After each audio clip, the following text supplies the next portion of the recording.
उत्तर प्रदेश के जिला मेरठ के मवाला थाने में 2 नवंबर 2024 को पुलिस की एक टीम पहुंचती है और पुलिस की टीम जाकर के एक नोटिस थमाती है। नोटिस में एक आदमी का नाम लिखा था जिसका नाम था राजेश कुमार यादव।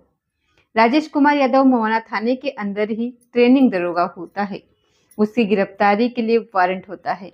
एक तरफ से एक आदेश था और जब आदेश दिखाया जाता है तो वो दरोगा कहने लगता है कि साहब मेरा तो कोई कसूर नहीं है। आरोप था कि तुम्हारे वजह से एक कत्ल हुआ है, वो भी बहुत भयानक तरीके से। जैसे ही दरोगा ने इधर उधर देखने की कोशिश की या फिर उसने नजर बदलने की कोशिश की तो पुलिस वालों ने उसे चारों तरफ से घेर लिया। ठीक वैसे ही जैसे फिल्मों में दिखाते हैं कि पुलिस ने तुम्हें चारों तरफ से घेर लिया है, भागने की कोशिश मत करना, नहीं तो फिर पुलिस गोली चला देगी। ठीक ऐसे ही कुछ सीन होता है। उच्च अधिकारियों तक बात पहुंचती है और फिर राजेश कुमार यादव को सरेंडर करना पड़ता है। पुलिस उन्हें गिरफ्तार करके सीधा उत्तर प्रदेश के जिला जौनपुर में लेकर के आती है। वो जौनपुर जो आजकल सोशल मीडिया पर बहुत तेजी के साथ वायरल हो रहा है। वहां दीपावली से एक दिन पहले एक बालक का, यानी कि जिसकी उम्र लगभग 16 साल के आसपास रही होगी, उसका सरेआम कत्ल कर दिया गया। नमस्कार, स्वागत है आपका हमारे चैनल पर। आज की जो सच्ची घटना मैं आपको सुनाने जा रही हूँ, दरअसल ये सच्ची घटना उत्तर प्रदेश के जिला जौनपुर के मुख्यालय से लगभग 10 किलोमीटर दूर एक गांव लगता है कबीरुद्दीनपुर, और ये गांव आता है गोरा बादशाहपुर थाना क्षेत्र में। दरअसल 30 साल पहले 2 बीसा जमीन को लेकर के इस गांव में दो पक्षों में विवाद चल रहा था, झगड़ा चल रहा था। एक पक्ष जो होता है जिसका नाम रामजीत यादव होता है और दूसरा जो पक्ष होता है लालता यादव। लालता यादव दबंग प्रवृत्ति का व्यक्ति होता है, साथ ही रामजीत यादव ये गरीब परिवार होता है। इन दोनों में विवाद चल रहा है। 30 साल से ये झगड़ा चल रहा है। अगर हम 30 साल पहले अगर इतिहास के आईने में झांक करके देखें तो उस वक्त मुलायम सिंह यादव मुख्यमंत्री हुआ करते थे उत्तर प्रदेश के। फिर मायावती मुख्यमंत्री बन जाती हैं, कल्याण सिंह मुख्यमंत्री बनते हैं, उसके बाद राजनाथ सिंह मुख्यमंत्री बनते हैं। एक बार फिर से मायावती को मौका मिलता है और इस बीच में 2 बार राष्ट्रपति शासन भी लागू होता है। फिर अखिलेश यादव मुख्यमंत्री बन जाते हैं। उसके बाद योगी आदित्यनाथ साल 2017 से अब तक मुख्यमंत्री पद पर है। और ये बात है 29 अक्टूबर 2024 के शाम के आसपास का ये वक्त रहा होगा। एक लड़का जो कि इसी गांव का है, जो गांव है कबीरुद्दीनपुर, जिसके पिता का नाम होता है रामजीत यादव और बेटे का नाम अनुराग यादव उर्फ छोटू है। वो अपने फ्लैट के अपने उस जगह की साफ सफाई कर रहा था जिस जमीन के 2 बीसा टुकड़े को लेकर के विवाद चल रहा था। साफ सफाई कर रहा था और जिससे झगड़ा चल रहा था उनके घर से उनकी दूरी महज 20 किलोमीटर दूर थी। और इसी बीच में वो सब इकट्ठा होकर के सब लोग आ जाते हैं और उस लड़की को डांटना डपटना शुरू कर देते हैं, उसके साथ गाली गलौज करना शुरू कर देते हैं। उस लड़के ने इस बीच तो किसी तरकीब से भागकर जान बचा ली। ये 29 अक्टूबर 2024 की बात है। जब वहां से भागने के बाद अपनी जान बचाता है, उसे नहीं पता था कि बात इतना ज्यादा आगे बढ़ चुकी है और ये लोग इतनी ज्यादा गुस्से में हैं। अब अगला दिन आता है, उसके लिए तो ये सब सामान्य जैसी स्थिति हो जाती है, क्योंकि झगड़ा 30 साल पुराना था। कोई नया झगड़ा नहीं होता था, पुराना झगड़ा है। 30 साल में कई सारी सरकारें आई, कई सारे गई। इस परिवार ने भी कई बार शासन से, प्रशासन से मदद मांगी, लेकिन कोई सुनवाई करने वाला नहीं था और ये मामला न्यायालय में विचाराधीन चल रहा था। 29 अक्टूबर को जो उस प्लॉट की सफाई इसलिए की जा रही थी ताकि होली का मतलब दिवाली का पर्व आ रहा है और ये सब कुछ ठीक ठाक रहे, साफ सफाई वगैरह रहे।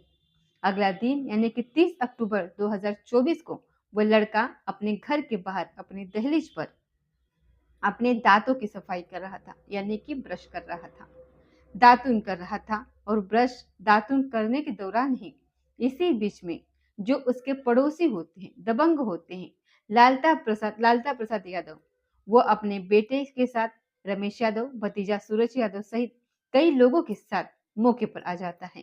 किसी के हाथ में तलवार थी तो किसी के हाथ में रस्सा था, तो किसी हाथ में कुल्हाड़ी, तो किसी के हाथ में कुछ हथियार। इस तरीके के हथियार थे।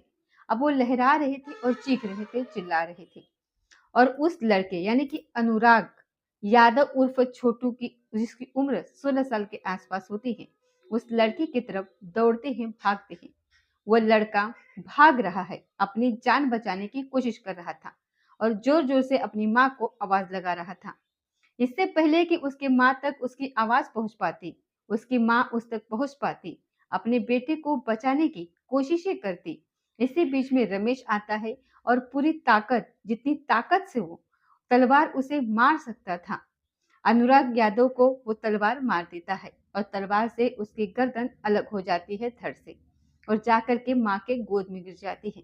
बस इतना होना था कि ये मामला अब उस गांव तक सीमित नहीं था, बल्कि हिंदुस्तान के शायद ऐसा कोई कोना बचा होगा जहां कोने तक एक खबर, एक कहानी ना पहुंची हो। इस जमीन के 2 बिस्सा टुकड़े को लेकर के एक परिवार का एक इकलौता बेटा होता है, 5 बहनें होती हैं। उस भाई को गर्दन काट करके उसकी हत्या कर दी गई। माँ के गोद में वो शव, वो लाश का टुकड़ा जो होता है, वो जो सर का टुकड़ा होता है, वो लगभग 6 घंटे तक पड़ा रहता है। माँ के आंख से आंसू नहीं आ रहे थे, बल्कि वो रो रही थी, बेहोश हो रही थी। उसे समझ में नहीं आ रहा था कि मैं अपने इस लाल को अब क्या करूं और क्या ना करूं। बहनें हैं, वो भी तड़प रही थी। एक बहन की आंखों में तो बिल्कुल आंसू आ ही नहीं रहे थे, सूख चुके थे और वो बार बार इस घटना को लेकर के याद कर रही थी, रो रही थी। मीडिया वालों ने इन्हें चारों तरफ से घेर लिया था। छोटी से छोटी बात को वो बाहर दिखाना चाहती थी कि आखिरकार मामला क्या है, माजरा क्या है और हुआ क्या है और क्या कहानी है, क्यों इसकी हत्या करी गई है। तमाम तरीके की बातें होती हैं, अखबार हो, सोशल मीडिया हो, टीवी हो, हर जगह इस बात की चर्चा शुरू हो जाती है। पक्ष हो या फिर विपक्ष हो, जो भी देखो इसके बारे में बात करना शुरू कर देता है। इस घटना के बाद डीएम हो, एसएसपी हो, तमाम आसपास के थाने की पुलिस फोर्स हो, वो मौके पर पहुंच जाती है। अगले ही दिन इनकी 1 नवंबर को, इस 31 अक्टूबर को, यानी कि 31 अक्टूबर को इस देश में दीपावली का पर्व था। पूरा देश दीपावली का पर्व मना रहा था।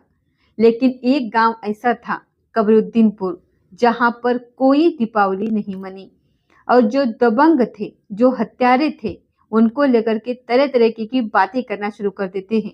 गांव के सभी लोग गुस्से में थे और गांव में ही गुस्सा नहीं था, बल्कि पूरे इलाके में गुस्सा था, पूरे जिले में, पूरे प्रदेश में।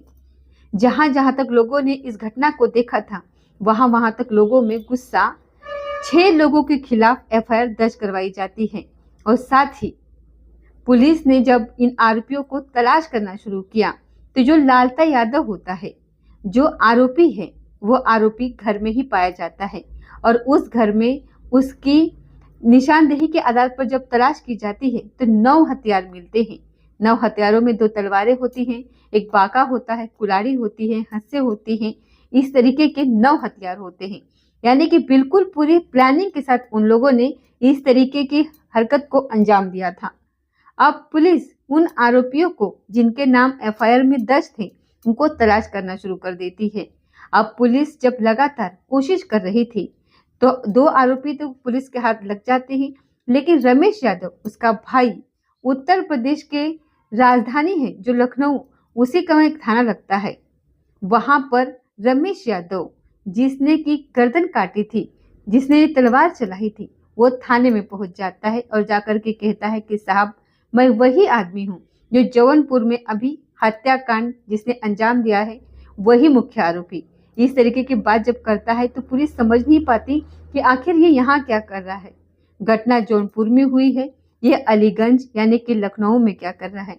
पुलिस से उसे गिरफ्तार किया, उच्च अधिकारियों को सूचना दी, साथ ही जौनपुर के उस पुलिस को भी सूचना दी, जो जौनपुर की पुलिस इसे गिरफ्तार करने के लिए लगातार जगदीशें दे रही थी। जब इसे गिरफ्तार करने के बाद इसे सीधा जौनपुर के पुलिस को सपोर्ट कर दिया जाता है और ये मामले में एक नाटकीय मोड़, जैसे कि तलवार के धार को जिस तरीके से उसने तेज कर रखा था, उसने दिमाग की धार को भी बहुत तेज रखा था। जब एफआईआर दर्ज करवाई गई, परिवार के लोगों ने आरोप लगाया था कि इस परिवार में एक दरोगा भी शामिल है और वो दरोगा इस रमेश यादव जिसने गर्दन काटी है उसी का ही भाई है। अब ये है कहाँ, इसके बारे में पता निकाला जाता है। तो कई मीडिया कर्मियों ने जब कहा कि वो रिटायर हो चुका है तो कई लोगों ने कुछ लिखा। लोगों ने इसलिए लिखा इसलिए ताकि उन्हें पूरे पर्याप्त जानकारी नहीं मिल पाई होगी इस घटना को लेकर के। पूरे गांव में मातम जैसा माहौल हो चुका था। जो हत्यारे थे वो भाग चुके थे। अब जानकारी दे तो कौन दे, क्या जानकारी। 30 साल से भले ही झगड़ा था, लेकिन आसपास के लोगों को भी इस तरीके के झगड़े में कोई मतलब होता नहीं है। अब मीडिया ने जब इस मामले की जांच पड़ताल करनी शुरू की तो पता चलता है कि एक भाई है राजेश यादव, जो लालता का बेटा है रमेश यादव। ऐसे ही एक भाई एक बेटा है जिसका नाम है राजेश यादव, जो कि फिलहाल वर्तमान में ट्रेनिंग दरोगा है, जिसकी पोस्टिंग उत्तर प्रदेश के जिला मेरठ के मवारा थाने में पोस्टिंग होती है। इसके नाम से वारंट निकला हुआ था। इसकी भी गिरफ्तारी करने के लिए लगातार कोशिश की जा रही थी। अब पुलिस यहाँ तक पहुंच जाती है, यानी कि उत्तर प्रदेश के जिला मेरठ के मवारा थाने में पहुंच जाती है एक नोटिस लेकर के। कि एक नोटिस दिखाया गया था कि आपके खिलाफ कोई एफआईआर दर्ज है, हम आपको गिरफ्तार करने के लिए आए हैं। लेकिन पुलिस ने इस बीच में सूझबूझ से काम लिया। सूझबूझ में काम इस तरीके से लिया कि जो उसके मोबाइल की सीडीआर थे उसका रिकॉर्ड जब निकलवाया जाता है तो पता चलता है कि जब हत्याकांड को अंजाम दिया गया था तब इस राजेश यादव ने अपने परिवार में भाई से, अपने पिता से और परिवार के बाकी लोगों से बातचीत की, हत्याकांड से पहले और हत्याकांड के बाद भी। इस बात से पुलिस के पास भी पर्याप्त सबूत हो जाते हैं कि राजेश यादव का भी कहीं ना कहीं इसमें पूरा रोल है इस हत्याकांड में। हालांकि पुलिस अभी इस मामले में जांच पड़ताल में जुटी है। जांच पड़ताल के साथ साथ अभी पुलिस की ये जिम्मेदारी भी बनती है, नैतिक जिम्मेदारी ये भी बनती है कि इस मामले की जांच खासकर इस जो थाने की पुलिस से ना करा करके बल्कि किसी और पुलिस से करानी चाहिए और इस तरीका के जो सीडीआर है दरोगा के उसे निकलवाने चाहिए और बहुत बारीकी से देखने की जरूरत है। ये पता करने की जरूरत है कि एक साल में 16 मुकदमे दर्ज हो जाते हैं। जब इस घटनाक्रम को अंजाम दिया जाता है तो 23 अक्टूबर 2024 को जब एक घटनाक्रम को अंजाम दिया गया था, ठीक 10 दिन पहले एक मुकदमा और दर्ज हुआ था। जो संख्या होती है वो 18वां मुकदमा की होती है। यानी कि 2 बिस्सा जमीन के इस टुकड़े को लेकर के इस दबंग परिवार ने गरीब परिवार पर, अनुराग का परिवार जिसकी हत्या होती है उसके परिवार जिसकी 5 बहनें होती है, टोटल मिलाकर के 18 एफआईआर दर्ज करवाई थी और मामला कोर्ट में विचाराधीन चल रहा था। और बिना किसी सिफारिश के, बिना किसी पोस्ट के ये ऐसा मुमकिन नहीं है, इतना आसान नहीं है। आखिरकार ये इतने सारे मुकदमे लिखे किस सिफारिश पर गए? ना केवल हाल फिलहाल बल्कि सीडीआर निकलवाने की जरूरत है ताकि इस परिवार के बाकी लोगों के सीडीआर निकलवाने की जरूरत है ताकि ये पता चल सके कि किस सिपाही, किस दरोगा, किस इंस्पेक्टर, किस उच्च अधिकारी के ये संपर्क में थे, किस नेता के संपर्क में थे जिसके आधार पर लगातार ये एफआईआर दर्ज हो रही थी।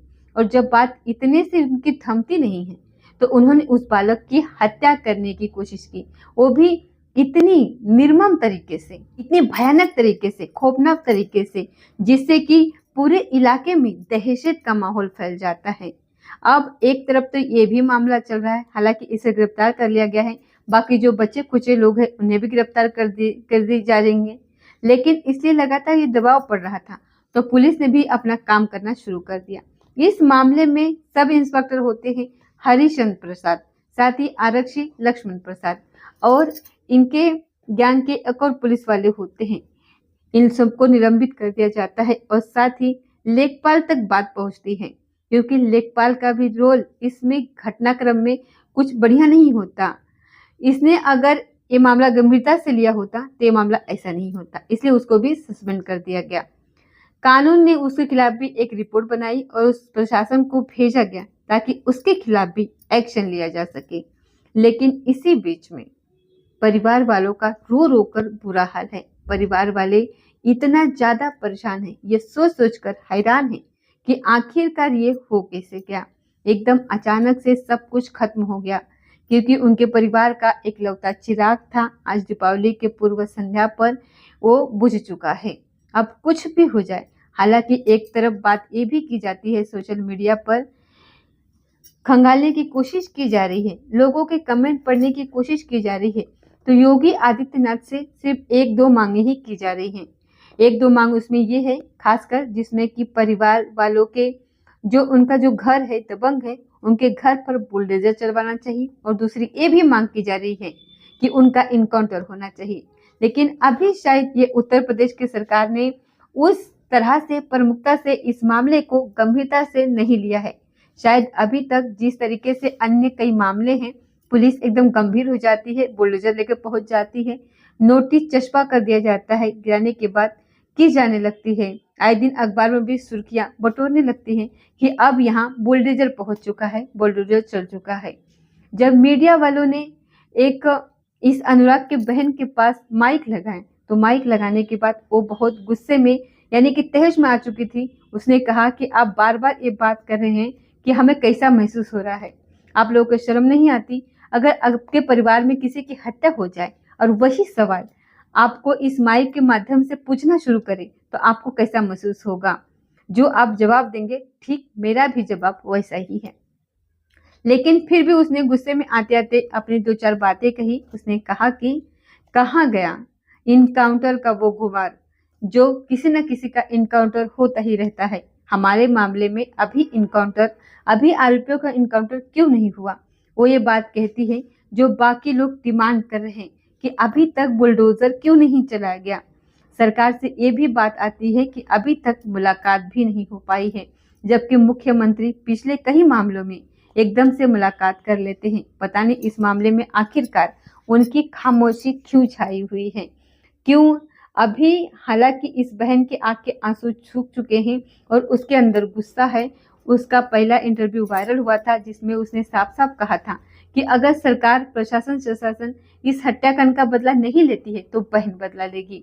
आगे भविष्य में क्या होगा ये तो खैर भविष्य के घर में छुपा है, लेकिन एक परिवार का भाई जिस तरीके से मारा गया है और एक परिवार पूरी तरीके से उजड़ चुका है, 2 बिस्सा जमीन को लेकर के, वाकई में अपने आप में सोचने वाली बात है, विचार करने वाली बात है। पुलिस प्रशासन को चाहिए इस मामले में उच्च कदम उठा करके कम से कम इस परिवार को न्याय दिलाने की कोशिश करे, ताकि समाज में एक न्याय का एक लकीर पेश हो सके। बुरे काम करने वालों को किसी भी कीमत पर बख्शा नहीं जाना चाहिए, उन्हें छोड़ा नहीं जाना चाहिए। दोस्तों, इस पूरे घटनाक्रम को सुनाने का उद्देश्य किसी को परेशान करना नहीं है, किसी का दिल दुखाना नहीं, बल्कि आपको जागरूक करना है, आपको सचेत करना है। तो ये थी आज की सच्ची घटना। मिलते हैं अगले किसी सच्ची घटना के साथ, तब तक जय हिंद, जय भारत।